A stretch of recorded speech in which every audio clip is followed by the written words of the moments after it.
একটি গরিব কৃষকের গল্প। তার দুটো গরু নিয়ে সে চলে গেল তার জমিতে চাষ করতে করতে সে বাড়ির দিকে রওনা দিয়ে চলে গেল। রওনা দিয়ে দিতে দিতে দিতে তারা ক্লান্ত হয়ে আস্তে আস্তে চলতে লাগে।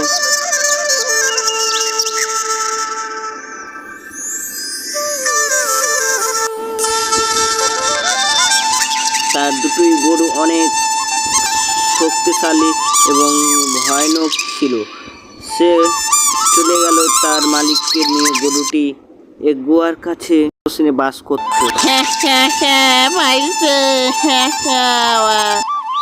গরুটি মেরে ডাইনি শেষ।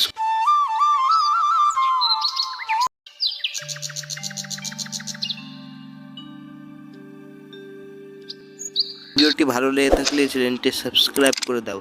তোমাদের কাছে আগে ভিডিও যাওয়ার